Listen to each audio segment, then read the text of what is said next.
right, good morning, everyone. I want to welcome you to the Miami-Dade Chamber of Commerce meetup, our technical assistance workshop on why business needs security.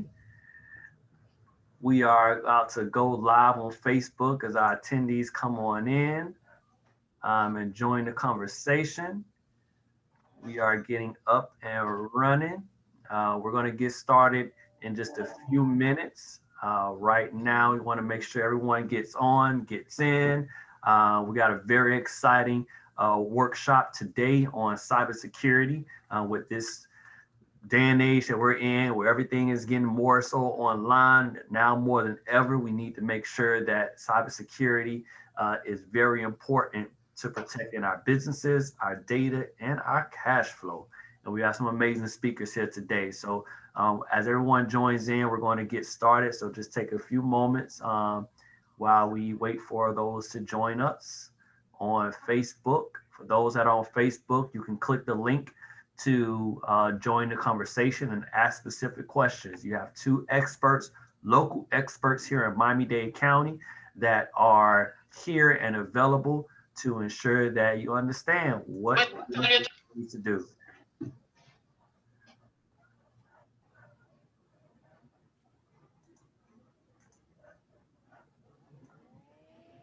Give us a few moments and we're going to get started while everyone joins in.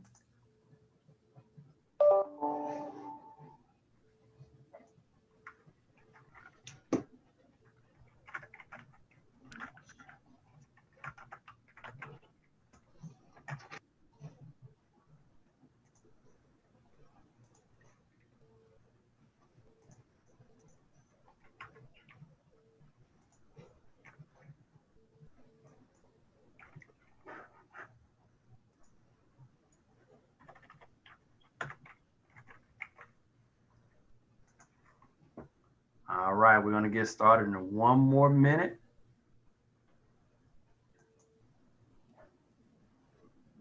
For those that are on Facebook, click the link so you can join the conversation, share this information so that business owners and others know the importance of this, so we can make sure that people understand how to protect their business. And with that, we are ready to go live. And again, I want to welcome everyone to the Miami-Dade Chamber of Commerce Technical Assistance Workshop. We have an amazing panel for you today. And I want to turn it over to our president, Mr. Eric Knowles, to introduce our distinguished guests and get this started. Matthew, thank you. Appreciate you pulling this all together. And I'm excited that we have one of our board members, Mr. Donard St. John. Good morning, Donard. Good morning, everybody. How are you? Everyone doing great, thank you. And Mr. Reginald Andre. Good morning, sir. Good morning. Good morning. Good morning. So I want to introduce them properly. So as I said, Donard is a board member of the Miami-Dade Chamber and has been for the last 3 years or so. He's an IT professional, a businessman, and an entrepreneur living in North Miami Beach, Florida. Donard is the president and CEO of the Dade Institute of Technology, which is an IT service and training company located in North Miami Beach area. Dade Institute of Technology is a vocational school licensed by the Commission of Independent Education, CIE, from the Florida Department of Education. We provide IT training and certification in computer repair, networking, cloud computing, cybersecurity, and the list goes on. So let me pull up Mr. Andre's bio. Give me one moment as I am doing this from my iPhone. So Mr. Reginald R. Andre, Haitian American. And by the way, both of these gentlemen are Haitian American. So I know they're proud of their heritage. So I just want to say that. Haitian American IT, cybersecurity expert, business owner, philanthropist, founder and CEO of ARK Solvers, ARK, and was the co-founder and vice president of Park Avenue Technology. Reginald is on the board of Mavuno Project and St. La Haitian Neighborhood Center. He's also a former member of the Service Corps of Retired Executives Corps, which I'm sure a lot of you know what that is. Volunteer Network for Entrepreneurs. In 2020, he was nominated for the 40 Under 40 Awards presented by the South Florida Business Journal. So we have two stellar gentlemen here, both who have started their own businesses. You know, a lot of us, we get up and go to work, but these gentlemen go out and hunt every day. if they're not bringing it in, they don't get paid. That's So it. it's a big difference when you're being an entrepreneur. Like I said, you got to load up that bow and arrow. You got to Yep. load up that shotgun. You got to load up some rocks. Sometimes you got to throw some rocks at your prey. Oh, So yeah. these two gentlemen can tell you how it's done. But Donard, I'm going to turn this over to you and let you run this program. You are our IT chairman for the chamber. And as I let the folks know, you are a board member of the chamber and a proud member. And we're so happy to have you in everything that you do to contribute to the chamber. So thank you. No problem. Thanks, Eric, and thanks, Matthew, for collaborating with me to put this thing, in order. And also thank you, Reginald, okay, for responding to our invitation. And then I think, okay, we have like a good, menu today for everybody where we're gonna talk about a topic that is really, really key to any business right now, whether it's small, medium, or large business. Everybody needs cybersecurity. Everybody needs to protect, their data, their intellectual property, everything, in their business.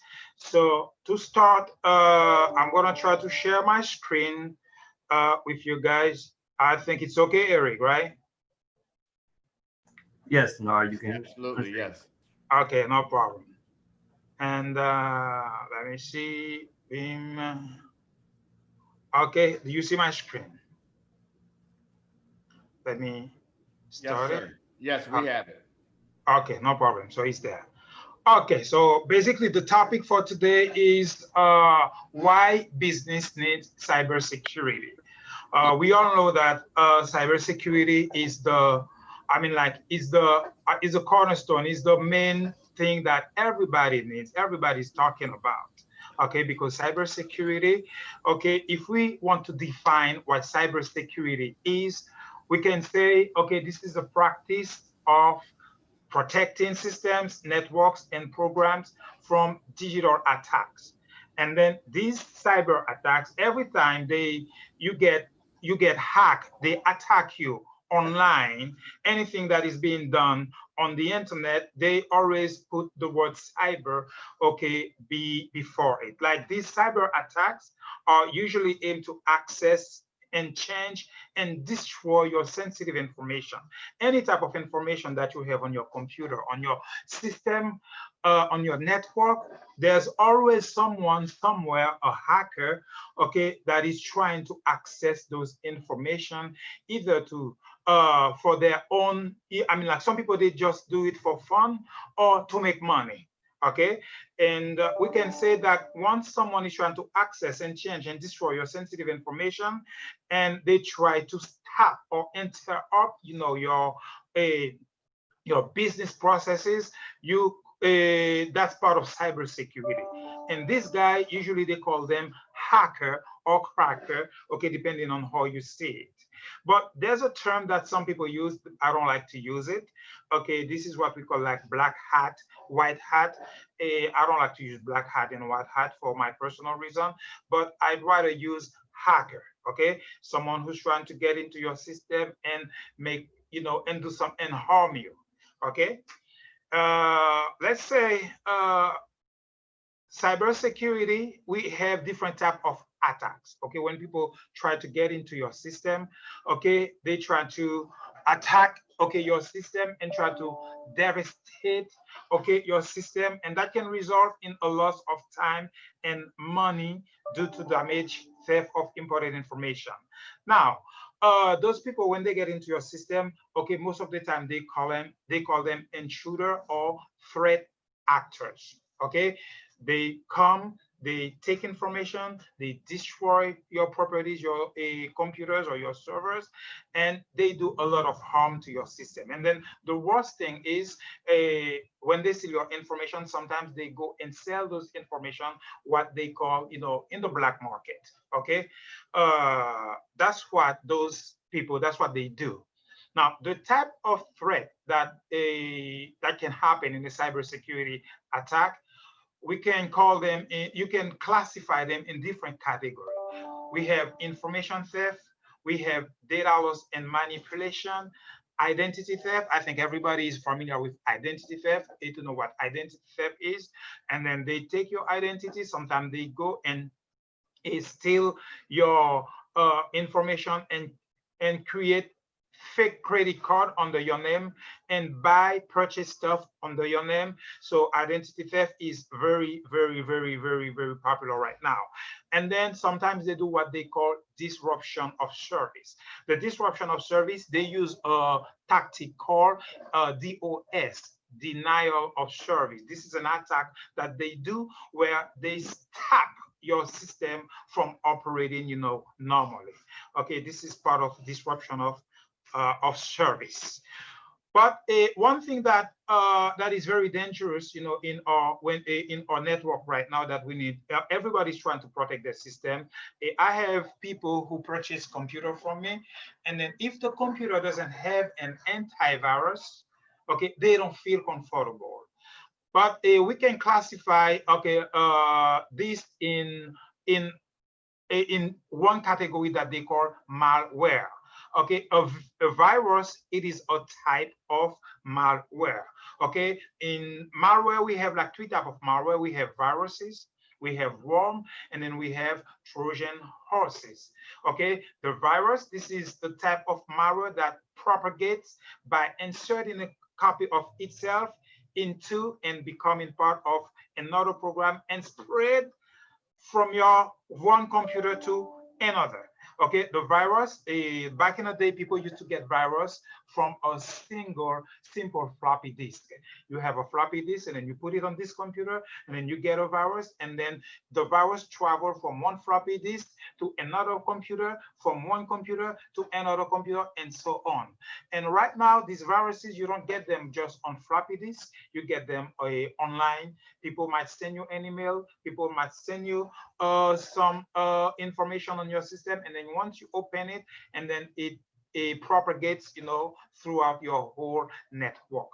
And then we have worms. Okay, this is similar to a virus, but it replicates functional copy to themselves and can cause the same type of damage.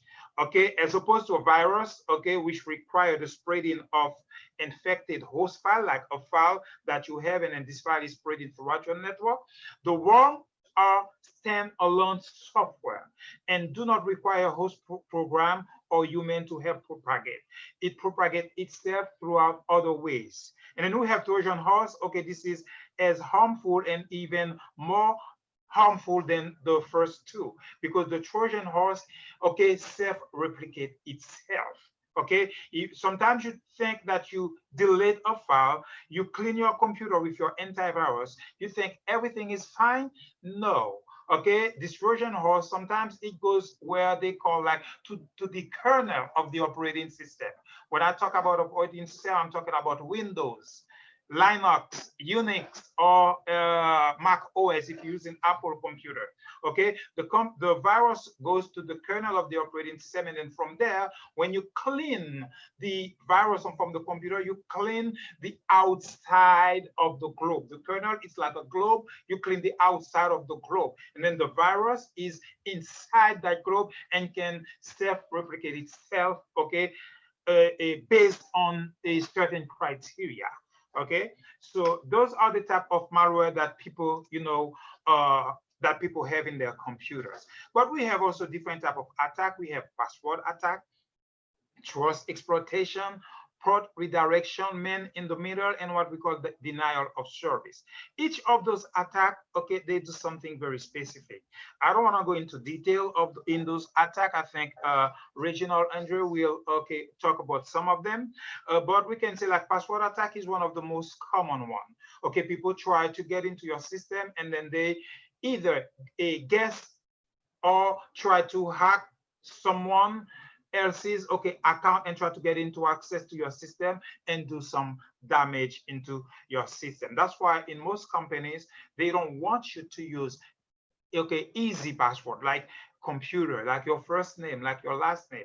They set up the system for you to use complex password, complicated password, where you can have uppercase letter, lowercase letter, a symbols, number, at least 8 to 12 character of password. So it can be difficult, very difficult for a hacker, for someone to guess.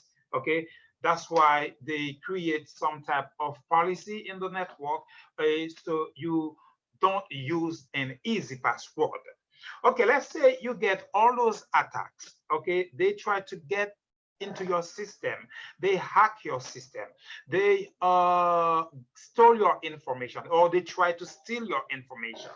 How can you protect yourself from those things? That's what we call network attack mitigation.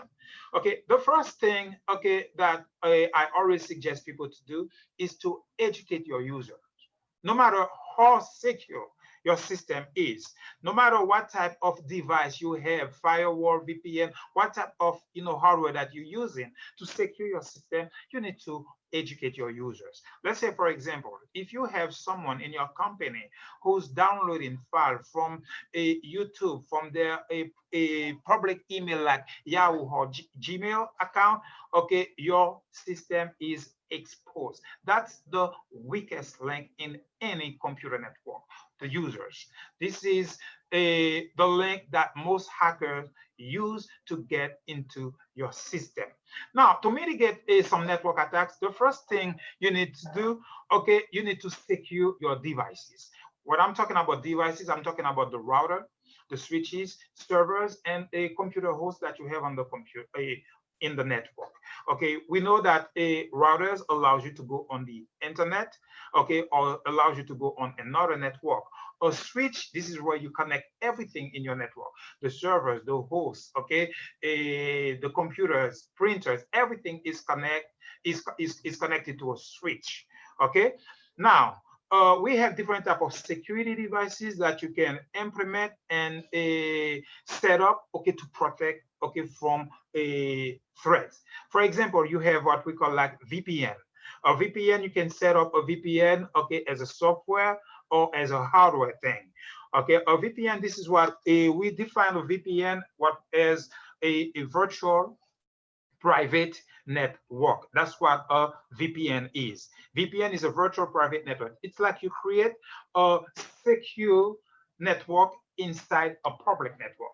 We know that the internet is not as secure as other networks, but in order to work, you need internet to access resources from one place to another. But one of the best way you can set up your stuff to work through the internet is to set up VPN. You have like user that works from home, because right now a lot of people, they're working from home. They don't go to the office, but you as a network administrator or network engineer, you can set up a VPN from for those users where they can log in from their home securely to the headquarters, to the work network.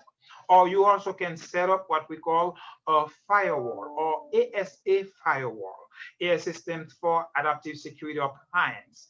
And then some people set up like intrusion prevention, a service or system, IPS.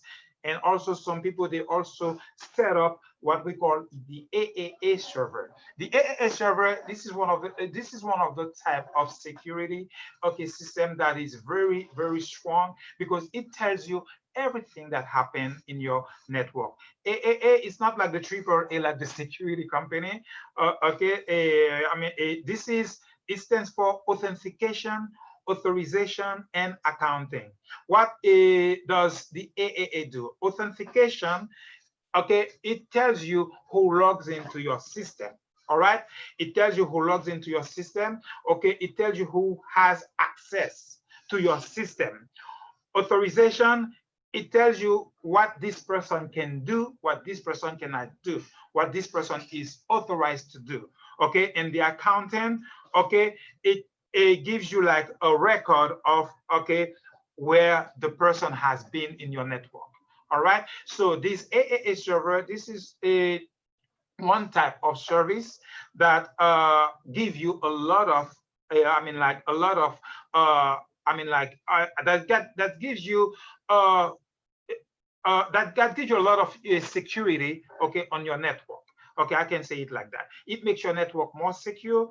It not only it stops people from going where they're not supposed to go, and then if that person, okay, uh, finds a way to go to that place. So what happened? It will tell you, okay, where that person goes and then what that person has done to your network. For example, if it's an employee in your at your work who's trying to access some resources that they're not supposed to, okay, you will know who did it and where they go and what they and what they did exactly. All right. So basically, we have different type of attack. We have different type of threat that can destroy your information, that can destroy your data, that can destroy your network, including your hardware.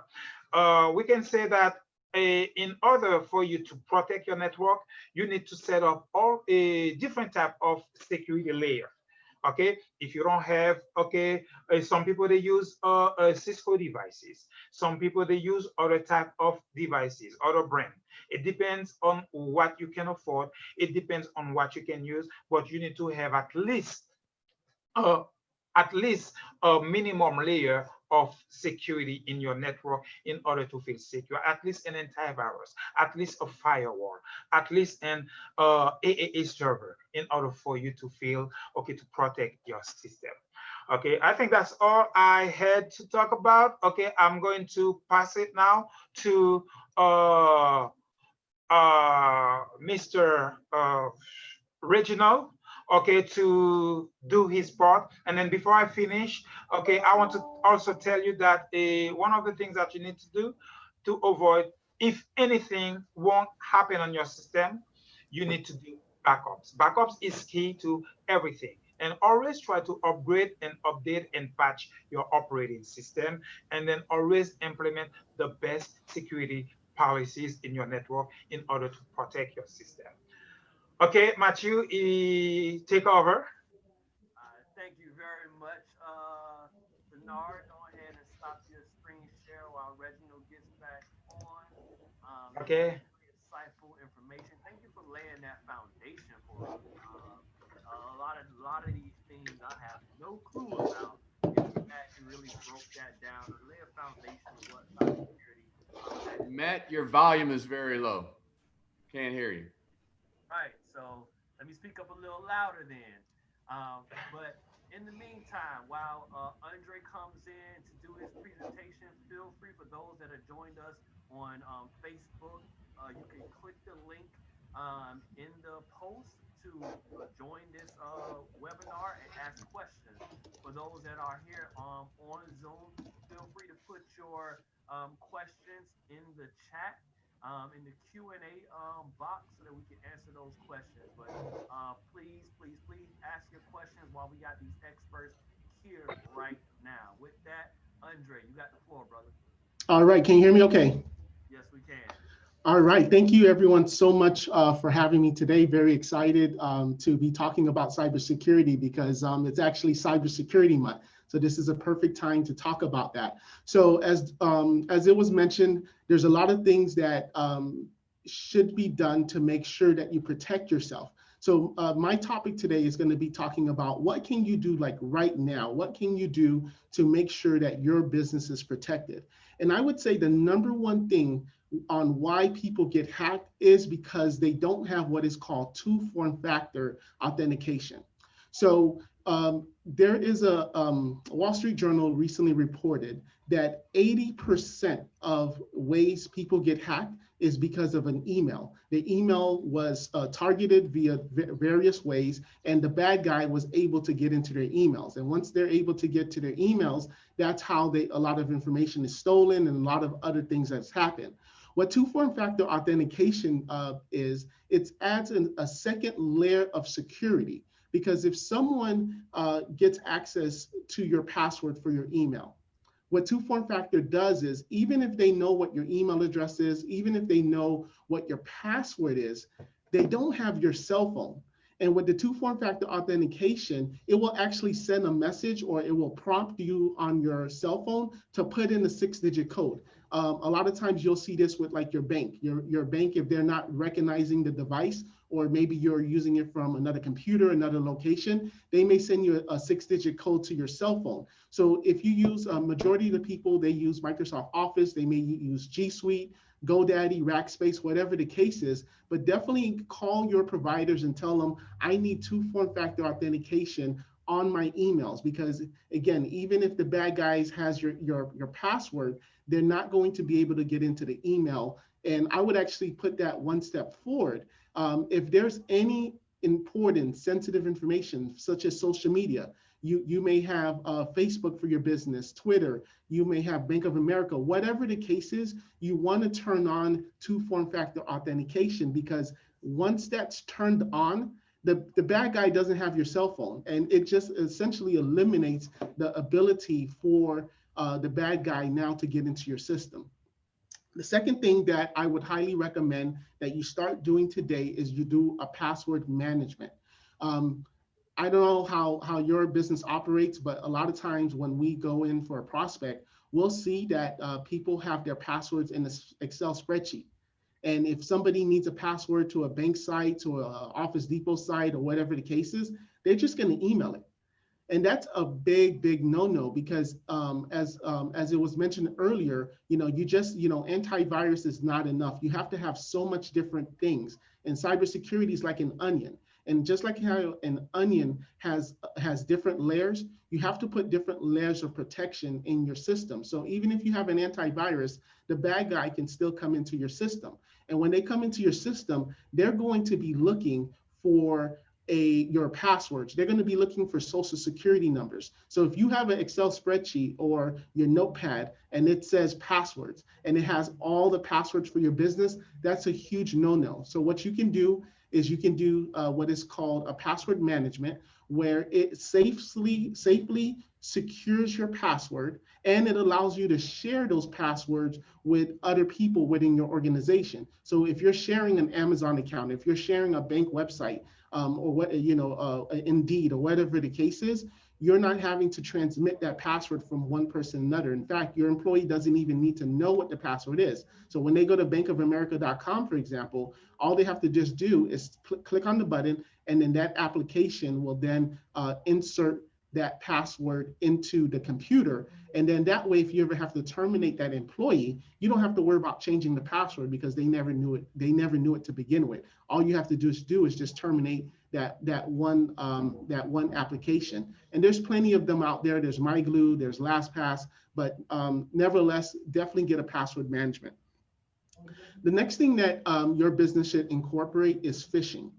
So phishing is when a hacker attempts to send an email to your organization, trying to see if you're going to click on it. So, and if you click on it, again, it's going to download a virus on the computer. And I can give you a perfect example. I'm going to just take Peter's Coffee, which is a coffee shop, and they were doing a transaction, and they have, they're a coffee company, so they have different vendors. And someone sent them, one of their clients, an email, because somehow the bad guy was able to realize that Peter's Coffee and this vendor was doing business together.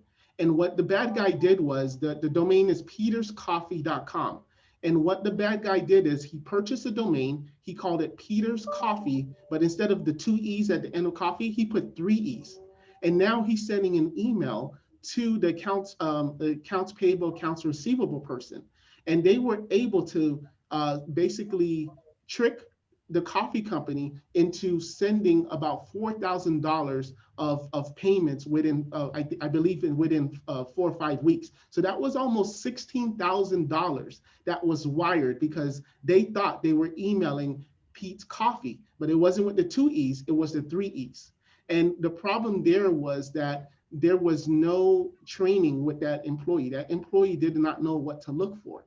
And when they realized that, oh man, we just got swindled with $16,000 because we just wired this money, they called their bank, and the bank was like, hey, I got nothing to do with that. You're the one that sent it. It's not like you woke up in the morning today and you saw that there was $16,000 that wasn't in your account. You did the transactions. You were emailing the bad guys. And then when the company, the coffee company, went to their insurance company, it wasn't covered either. So definitely make sure that you do phishing testing. And cybersecurity is, it's got to be a culture. It's not going to be something where you put a video in front of somebody, you make them watch 10 minutes, and it's a check mark. It's got to be something that's ingrained in your company, because there was an article, Wall Street Journal again, and I think the cybersecurity, it was like a $830 billion industry. I mean, this is a business. Bad guys are going into business to do cybersecurity. There's franchises, there's a whole bunch of like crazy stuff out there, and it's a real business. So that's why it's so important to do that for your business. The next thing that you want to do is something that's called dark web monitoring. And not to go too technical, but dark web monitoring is a place where bad guys are selling your information. So when you see, you hear about, oh, Target got hacked and there was 18,000 personal emails, phone numbers, credit cards, etc. All of that is being sold on what is called the dark web. And with the dark web, if your email address, if your passwords, if all of that information is there, you need to know it. I kind of use the analogy of a credit monitoring. So just like how you may be monitoring your Social Security to make sure that there's nobody that's using your Social Security, you also want to do that for your email addresses, because if your account got hacked and LinkedIn or Amazon or Bank of America or whatever, whoever the vendor is, doesn't tell you, or they tell you 6 months later, because statistics show that it takes about 180 days just to realize that someone got hacked. So all this time, your information is being sold on the dark web and you don't know it. So with the dark web monitoring, once the system or the service sees that your email has been targeted, your emails, your information is being sold, they alert you. And in that way, you can quickly change your password so that you don't have this headache. The last thing, which is like so important, I unfortunately always get this at the end, is cybersecurity insurance. Most of you business owners, of course, you're going to have workman's comp, you're going to have general liability, you're going to have errors and omission. But if you get cyber attacked, if you get a ransomware is when a file, someone gets into your computer and they take your information and they scribble it. So when you try to open it, it's just jumble, and you can't open it. And the only way that you can get your information back is by paying the ransomware, and there's no way to trace it to who it is, et cetera, et cetera. And if you don't have cyber insurance to cover that, I believe the statistic is about 7 out of 10 businesses do not recover within 5 years, because that ransomware attack cost them so much money. It costs them the liability, because a lot of times that information is then sold to their competitors. A lot of times a business may realize, oh, wow, this company I'm doing business with isn't secure. I don't want nothing to do with them. So they lose that customer. And it's very, very expensive. City of Vero Beach, which is in is a town of Vero Beach in Palm Beach, they recently paid $600,000 to get their information back. Just the other day, about 2 months ago, Garmin, the GPS company, paid $10 million. So just imagine for your business, if someone now takes your information and says, hey, we have your information, and yes, you have a backup, but guess what? We were able to get your backup too, and all of your data is in our possession, and unless you pay us, we're going to lock this file and you're never going to do it. How would your business survive? Could your business survive? Do you have enough money to continue doing that? So something like cybersecurity insurance will definitely be able to protect you from that. So that's all I got, Matthew.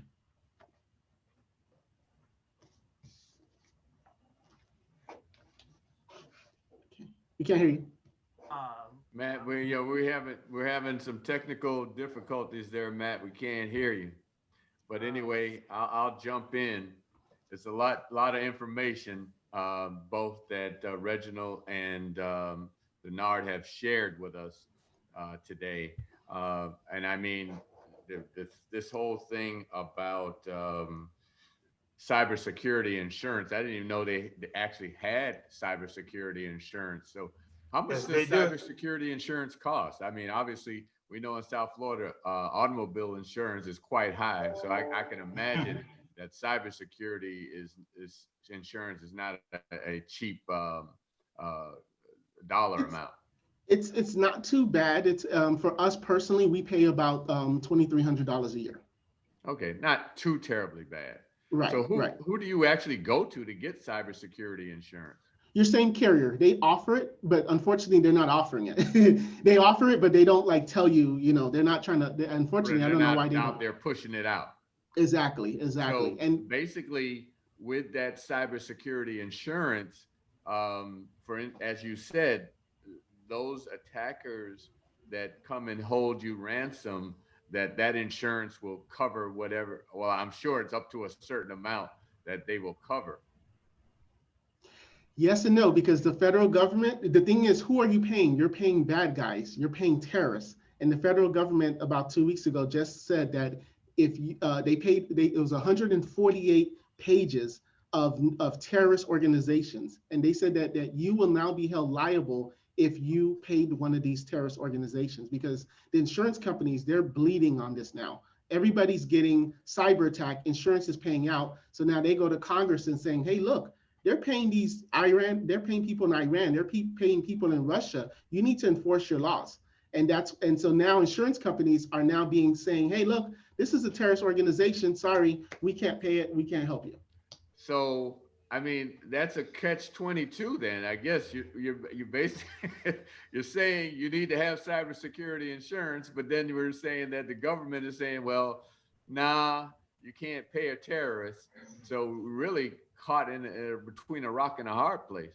Yeah, and that's why all those things Donard said about protecting your system, that's why those things have to be done. So basically, we know that, insurance is always insurance. They always try to find a way not to pay back. All right? This is insurance. Whether it's health insurance, automobile insurance, everything. That's why you have house insurance. That's why you have to make a claim, blah, blah, blah, and stuff like that. But at the end of the day, they want to collect. They don't want, to pay back or to do anything to help you. That's what insurance does. You talked about earlier, Donard, I think I remember, it might have been you, Reginald, I'm not sure, two-form authentication. I may not have wrote it all down. Can you explain that a little more? Yeah, the two-form of authentication, I don't know, Reginald talk about it. Authentication, what it is, it's when the system authenticates you, the system makes sure that you are you.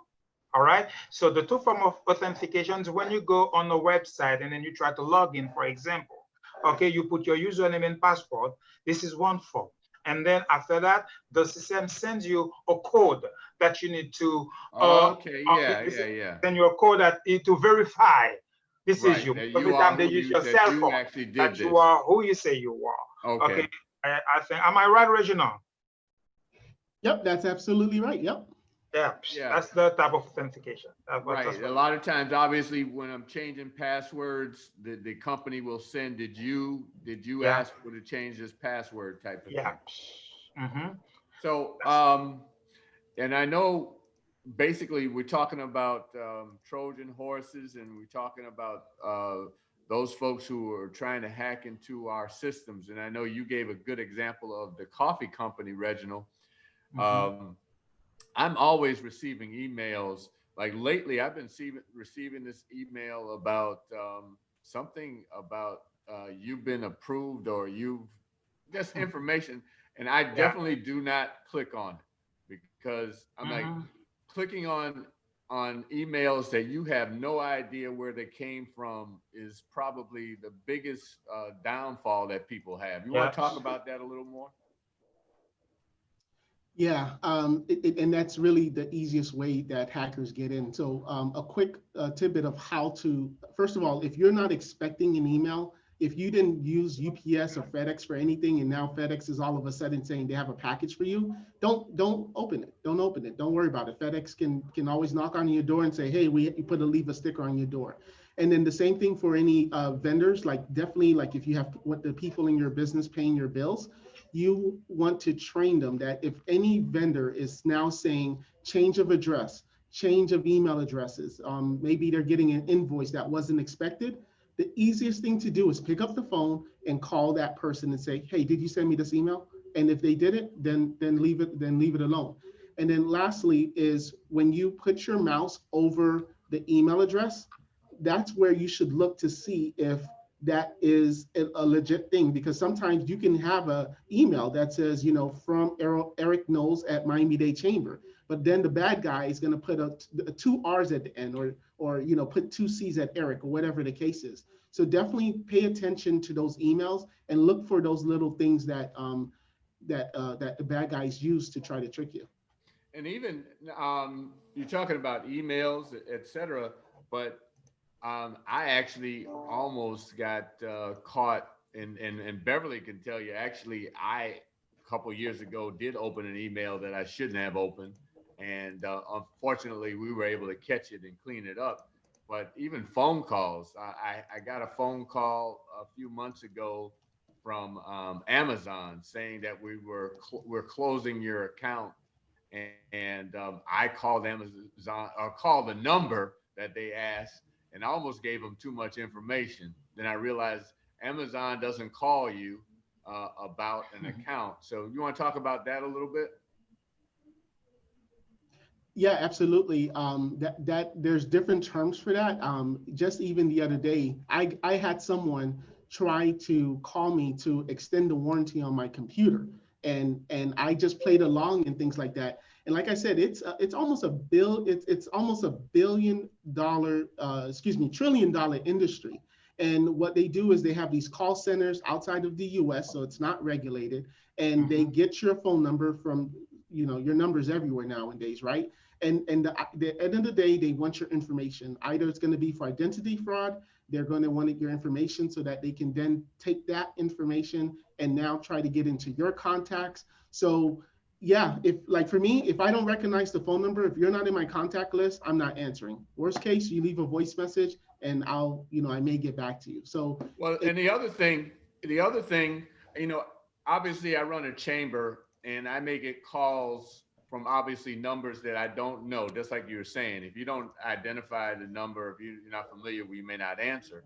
But there are times I may have called someone, I didn't have their number, and so they're calling me back. But where was I going? Oh, this is what I was going to say. You get these calls and they'll ask you, is this Reginald Andre? And you say yes. But my understanding, a lot of these calls, they're basically taking your information, recording your voice. And when you're saying yes, they're going back to your bank now and trying to pull up information using your voice that is saying yes to certain questions. yeah, if you can go on YouTube and you're going to actually see President Obama, there's a video. It's his face, it's his body, and you can basically say whatever you want Obama to say, and it's gonna say it. So yes, they're using that voice, and then with AI technology, they're able to twist it, and they can write a book using your voice. Wow. So it's I tell you, during these times, I mean, obviously now it's a lot more secure. Thank God to gentlemen like yourselves, you and Donard, Reginald, that are in front of this. But just imagine if you all and the various different cyber companies weren't there, we would be in a world of trouble. And then even we talk about the elections now. They keep talking about how China and Russia is hacking the U.S. During the elections. So it's in front of us. It's all around us. Yeah, it's everywhere. It's everywhere. You know, everywhere you go, okay, these things happen. And then one thing that I want people to be aware of, it's one type of social engineering attack. Okay, so what Reginald was talking about, like the phishing thing. When you receive an email, sometimes you receive an email that looks like your bank. Okay, and then they ask you, okay, to click here, click there, because you get this, you get that. Okay, so you need to fix that problem. Okay, one thing that people need to make sure is to check, okay, who this email is coming from.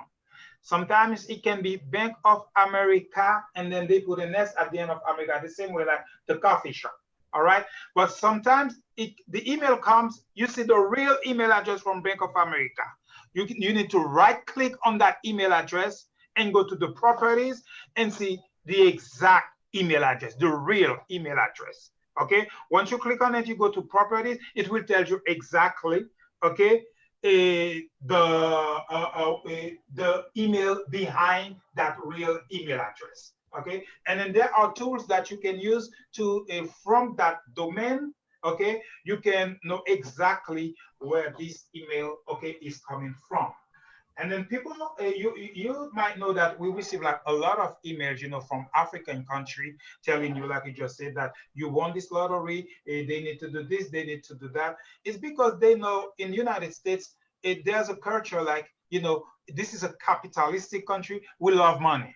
All right. They always have something, okay, that they're going to present you that's about money. And then at least 1%, they only need 1% to, like of people, to accept their proposal. And then Right. they'll be fine. Okay, it happens a lot. People need to be aware of that. Okay, you don't click on links that you don't know, okay, whose is coming from. Okay, you don't download attachment from email, okay, where you don't know, its provenance. If you do that, you put yourself at risk, you put your company at risk. And sometimes they not just want you to click on the email to open the email, because they know once you open that email, you open that file, this thing will propagate throughout the entire network. Okay, Right. so And I know there's another one that, and I haven't seen it lately, but, and I'm sure we've all seen it, that a friend of ours was over in, say, Germany or Europe on vacation, and someone stole their wallet. And, yeah, and you need, please send me some money. And it looks like your friend. yeah. And the first time I saw that, it really threw me off, because again, here's a friend, and they're saying they're traveling, and someone stole their wallet, or they lost it. And thank God I was astute enough to call the person and say, hey, are you okay? Yeah, that's the same thing that I was telling you. Like, sometimes there's another type of attack where they send you an email, and then this email propagates, okay, to all your contact list. Right, exactly, and that's exactly what That's happens. exactly what happens. It Okay, goes out to all your contact friends. list, and then you receive email from Joe, who is your friend, and then this email is not really coming from Joe. This is an attack, okay, that use Joe's email address to send you an email. Right. So right. Now I want to open it up to anyone from Zoom. If you'd like to ask a question, just put it in the chat and we'll respond to it. Anyone on Facebook, if you want to ask a question, I'll try to keep up with that. We have about 10 or 15 more minutes for this, so please put your questions, like I said, in the email. Excuse me, not the email, in the Facebook, or in the chat on the Zoom. So I'm looking through this right now to see if we have anything. Can you hear me now? I think Matthew is speaking. Matthew, you there? You trying to speak?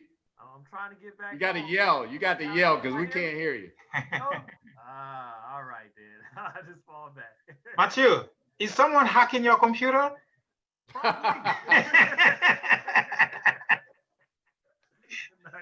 Matthew, are you in the office or are you home? Yes, I'm in the office. Yeah, I don't know.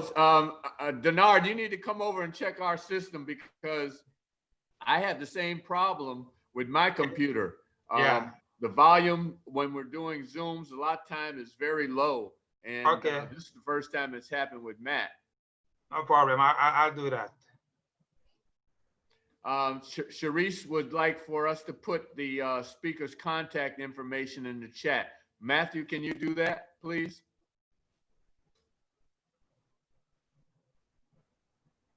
There he is. Okay, he's putting it in, Sharice. Thank you for the asking for that.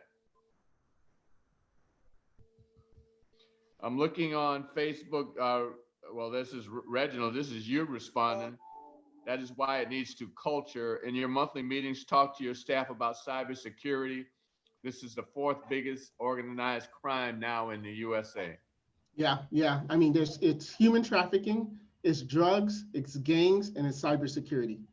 Wow. And like in that 10 years ago, cybersecurity wasn't even on the top 20 list. And that's how much money and business this is. I mean, there's literally franchises. You can go and you can do franchise cybersecurity, and you can buy a franchise and you'll buy the tools, and then you then send out the emails, and it goes through Bitcoin, and it's a real business.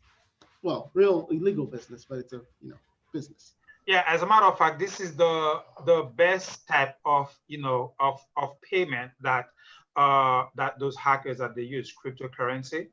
Okay, so I think they use because when you pay with Bitcoins, it's almost, I don't say impossible, it's almost impossible to track. All right. Right. So they love that type of payment. That's why when they do ransomware, when they do this type of attack, okay, to your ransomware, they rather you to pay them with cryptocurrency, okay, because it's almost impossible, okay, to track when you pay with Bitcoins or a Ethereum or any type of other type of crypto. So I have two questions in the chat. What services do I need to run my business, and when it comes to cybersecurity?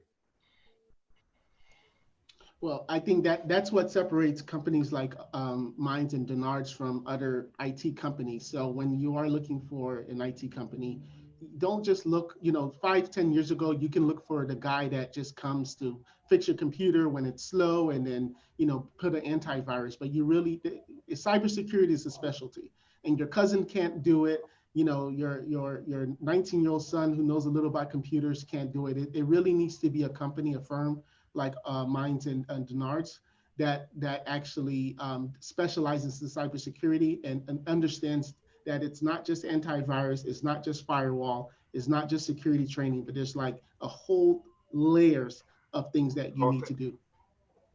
Let me ask you guys, at the end of the day, it's a culture. Let me ask you guys something, and this is kind of going in a little bit in left field. A lot of us, you talk about the various malware and what have you, and you may go on and purchase some of these items and forget that you purchased them, and it may not even be malware, just something else. But going in and stopping those payments on things, can you talk about that a little bit? And like I said, this is over in left field. No, basically a malware. Okay, so it's the main category because most people they know about viruses. Okay, they know about viruses, but a virus is a type of malware. All right. Okay. Okay, virus is a type of malware. Okay, we have okay virus. We have like Trojan horse, etc. Okay, but some people they think okay when they go ahead and purchase an antivirus and put on their system, okay, they think they safe. No, all right. So you not even 1% safe. Okay, it gives you a very, very, very minimal protection. Okay, against some crazy stuff. In viruses, that's what we call like a virus definition. Okay, like you put your antivirus today, and then tomorrow the guy create a new virus, and then if you catch that new virus, your antivirus won't be able to do anything because the virus definition of this guy did not have the old antivirus that you have okay, on your computer, which means you always need to update your antivirus to get the new definition of new viruses that are out there. Okay, if there's a new virus and then you have a Symantec antivirus, and then Symantec doesn't know about this new virus that is called ARK. All right, I'm going to use your name. Okay, that is this new virus that is called ARK. Symantec doesn't know about it. It just came out today. And then unless Symantec create an update on the system, and then they say, hey, there's a virus that is called ARK. If you don't update your system, you're not going to be protected. Okay, so can you imagine some company, they spend like millions of dollars, okay, to purchase, okay, routers, switches, you know, firewalls, stuff like that to protect the system. They still get hacked. Okay, and then you buy something for $50, $100, and then you think you're untouchable. There's no way. There's nothing that they call maximum protection, ultimate protection. You have a minimum, okay, but it's a culture. Like, you know, Reginald said, you need to educate your users. You need to prepare your people, you know, how to protect themselves with like basic things like not to download a file from email that they not recognize. I see that there's a hey Reg, hold on 1 second. It's Eric. I see there is a Reginald. You made a comment that Mac users don't think you're safe, and then there's is Windows still being protected? Can you respond to that?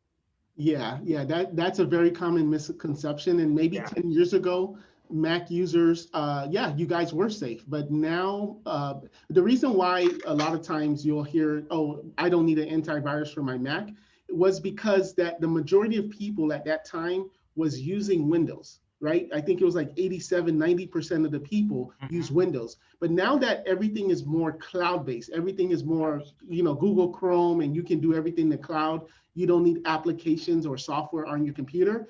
Now hackers are realizing, okay, now it's, you know, maybe a 60-40, you know? So now that there's more users out there for Macs, hackers are now going after the Macs. So that's kind of why I made the comment, Mac users don't think you're safe, because they are coming after you guys. We do get calls from people with ransomware, with viruses on Macs as well.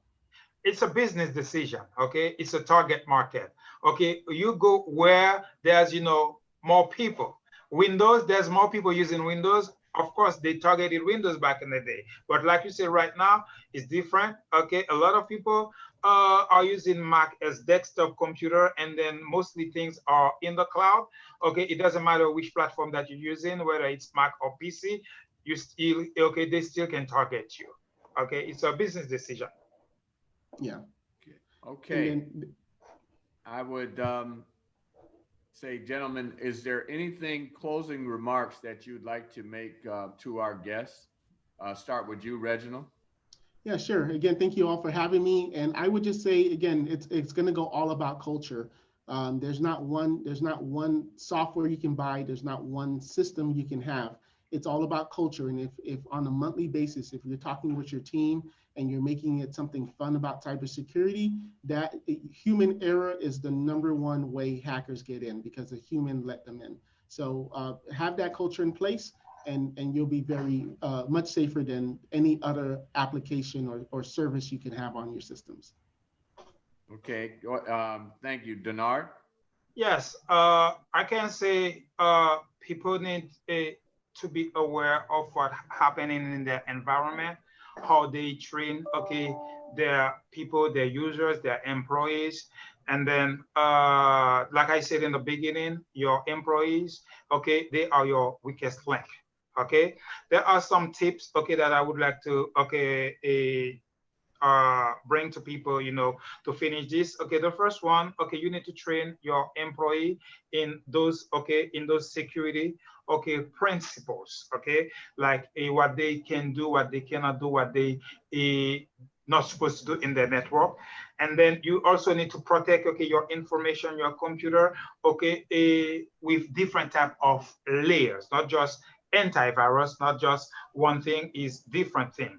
Now you also need to get like, okay, one thing that is good to use to protect your system is firewall. Okay, you use firewall. The firewall is a device that, okay, stops unauthorized, okay, users. But like I said, nothing is perfect. And like right now, there's a lot of people, they use like mobile computing. Okay, you also need to create a mobile device action plan. Okay, so if that's what we call like, okay, bring your own device. Okay, some companies, okay, they allow people to bring their own things, okay, to use at work. And then you need to have like a strategy. You need to create some policies. When you bring your own device, there are things that you can do, there are things that you cannot do. And then backups is key. You have important information, you have important data, you need to back them up, not only on a one type of backup, but different type of backup. Okay, daily backup, differential backup, incremental backup, and then you need to save your stuff in different places. Okay, and also you need to control your physical access. Sometimes you're worrying about, Trojan horse, you're worrying about, ransomware, you're worrying about this, and then it's just someone inside your company who get physical access on your server rack, okay, that can do harm to you. And then a lot of companies, they use Wi-Fi. Okay, you need to make sure that you set up, you secure your Wi-Fi, because your guests cannot get access, okay, to your to any type, to any place in your network. That's why some companies, they set up what they call DMZ, demilitarized zone. It's like a network inside two firewalls. Okay, before you enter, you reach a firewall, and then after you trying to get to the company's network, you reach another firewall. This network, that's what they call it, like a DMZ. And then you also need to limit your employee, depending on the level of the employee, to some type of data. Okay, so limit, okay, what they can do. Don't allow them to install software on your on the computer that they work in. Okay, because this is one key, okay, that affects a lot, okay, some companies. And then passwords and authentication, make sure you create policies in your company that doesn't allow people to use simple password but complex password. And then make sure you force them to change the password at least every 2 to 3 months. Okay, so you can, okay, avoid certain things, okay, from happening. Okay, it's a lot of information. We have to do this again. Really appreciate you guys. But before we go, we have a special guest coming in from the county small business department, where Gary Hartfield runs that department. He's the director there. We have Mr. Louis Guardia, who's talking about a workshop. Welcome, Louis. Louis is mute. Now I realize that. Hi, good morning. How are you doing?